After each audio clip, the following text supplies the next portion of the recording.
Olá, aqui é a Mari. Alguma vez você já teve a impressão de que o diálogo ou de que conversar com seu filho não funciona, não resolve? Então é sobre isso que eu quero conversar com você nesse vídeo.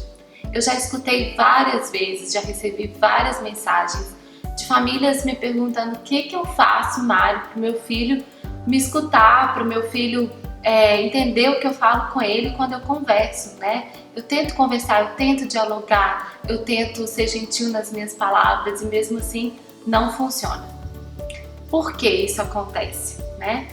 Primeiramente, a gente tem que perceber se a gente realmente está fazendo um diálogo com a criança ou se a gente está fazendo um monólogo, né? Porque nós adultos, a gente tem essa tendência a falar sem parar e a comunicar para a criança não de uma maneira muito efetiva.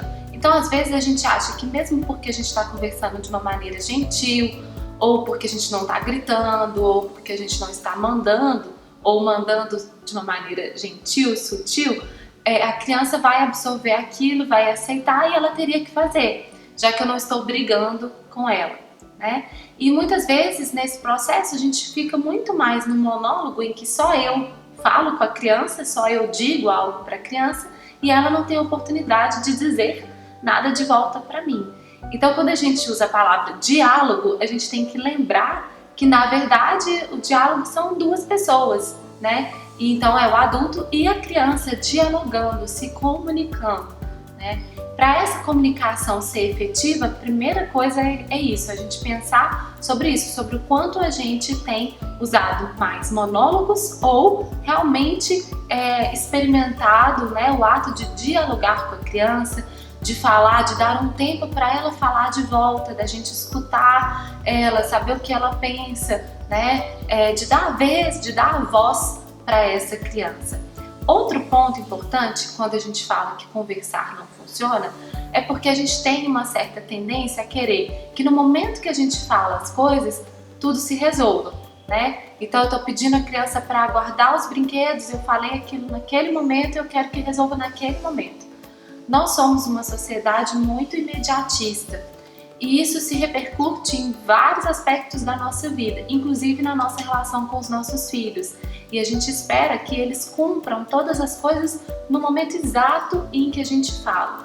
Então, uma outra observação é a gente pensar qual o tempo a gente tem dado, e aí eu sei que muitas vezes a gente não tem tempo, a gente precisa falar as coisas para sair de casa, para ir trabalhar, para levar a criança para a escola. Eu sei que o tempo é sempre uma questão nessa dinâmica, mas ainda assim é importante a gente pensar, nem que seja pelo menos nos momentos em que a gente tem mais tempo, como é que tá isso? Assim, se a gente quer que resolva na hora e que quer que seja do meu jeito, né? Porque às vezes a gente comunica um pedido, uma necessidade, a gente coloca para a criança algo que a gente gostaria que ela fizesse e a gente não dá esse tempo dela raciocinar, dela pensar, dela criar soluções junto com a gente e dela tomar uma atitude. E às vezes a gente ainda quer que seja da maneira como a gente faz, né? E muitas vezes a criança vai fazer aquilo, mas ela tem um jeito diferente de fazer do que eu estou propondo. Então, outra reflexão é o quanto eu me abro para as possibilidades que a criança traz, né, de soluções e de maneiras diferentes de fazer aquilo que é preciso fazer, né, que seja diferente do que eu normalmente faço, mas que ainda é aceitável, que ainda é respeitoso, né? Essa é uma outra questão.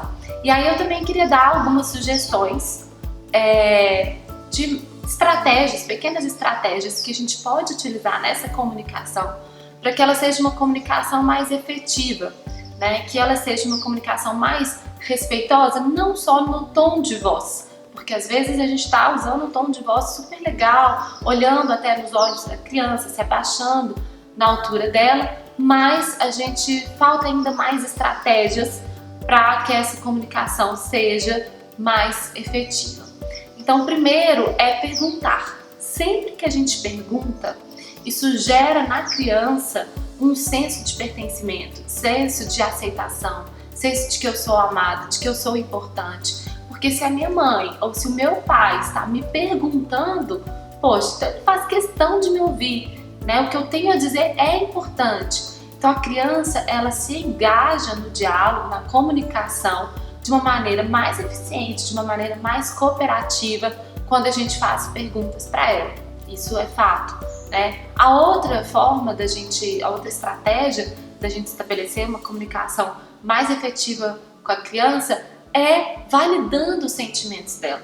Às vezes a gente fala por cima daquilo que a criança está sentindo diante daquela situação, né? Às vezes a gente impõe as nossas necessidades de uma maneira tão rápida que a gente esquece de validar os sentimentos da criança, de dizer que entende que ela gostaria de continuar brincando, né? Que entende que ela fica frustrada, que a gente tem que guardar os brinquedos nesse momento para ir para a escola, né? Então a gente esquece de validar os sentimentos da criança.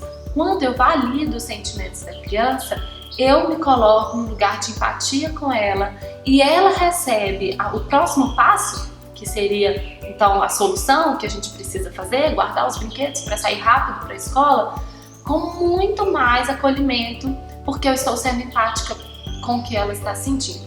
Mesmo que eu tenha que interromper essa atividade, que é prazerosa, né? Mesmo que tenha que ser rápido, porque a gente já está atrasado. Mas quando eu valido o sentimento da criança, ela abraça isso, né? Outro ponto é a gente pensar sobre os acordos, os combinados que a gente tem feito com a criança. Combinados ajudam muito, mas a gente tem que lembrar que esses combinados, eles são uma via de mão dupla, né? É preciso a gente envolver, trazer a criança para soluções desses combinados, né? Então a gente precisa guardar os brinquedos agora. O que a gente pode fazer? Como que a gente pode combinar? Olha as perguntas aí voltando e trazendo os combinados, né? O que a gente pode combinar? Qual que você quer guardar primeiro? Eu vou te ajudar, né? Eu guardo os de madeira, você guarda os de plástico. E nisso a gente ainda introduz uma outra estratégia, que é dar escolhas, né? Escolhas, claro, dentro de um limite, mas oferecer possibilidades e fazer esse combinado junto com a criança. Porque quando eu faço o combinado sozinha, só na minha cabeça, a tendência é que aquilo seja de fato uma ordem e não um combinado, né? Um combinado também já diz de uma combinação entre algo que é do outro e algo que é meu. Então essas estratégias podem nos ajudar a estabelecer uma comunicação mais efetiva, mais colaborativa, né? Que gere mais senso de pertencimento, mais senso de aceitação e de autoconfiança, de senso de sou importante, né? Aqui nesse ambiente onde eu vivo por parte da criança. Um outro fato importante de ser falado sobre essa questão do diálogo e da conversa é que a gente tende a achar que as crianças pequenas não estão nos entendendo, que aquilo que a gente fala não vai ter nenhum efeito, porque eles são muito pequenos, eles são bebês, ou eu tô conversando e não tem uma resposta verbal do outro lado. Então a gente tem uma tendência a não confiar na capacidade do bebê, da criança pequena, absorver as informações que a gente diz para eles. E isso não é verdade. Por quê? Porque as crianças pequenas, os bebês, eles desenvolvem, primeiro, todos nós desenvolvemos primeiramente uma linguagem que é chamada de linguagem receptiva, que é a linguagem que recebe informações, para depois a gente desenvolver a linguagem expressiva, que são as nossas expressões, a nossa fala. Então todos nós, em termos de desenvolvimento cerebral, a gente desenvolve primeiro a linguagem receptiva. Então nós já estamos recebendo todo tipo de comunicação, desde o útero da mãe. Então o bebê, uma criança pequena, ele recebe todo tipo de comunicação que você estabelece com ele.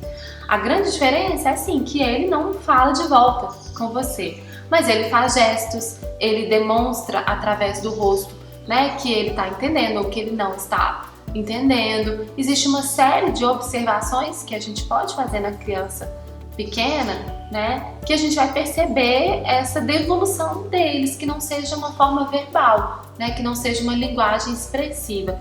E principalmente confiar que eles estão entendendo aquilo que a gente está falando, porque eles são muito inteligentes, são muito espertos. Então esse é o último ponto que eu queria trazer porque normalmente esse assunto do diálogo, da conversa, gera dúvidas quando a gente pensa em crianças pequenas. Às vezes a gente acha que não dá para fazer combinado, que não dá para fazer perguntas, né, que não dá para oferecer escolhas porque eles não sabem dizer de volta pra gente. Mas a gente pode fazer tudo isso considerando a nossa expectativa, né? Considerando que eles talvez não vão dar respostas verbais, mas que vão dar outros tipos de resposta. E aí na sua casa, como você tem estabelecido o diálogo com os seus filhos? Escreve aqui nos comentários, curte, compartilha. Beijo e até o próximo vídeo.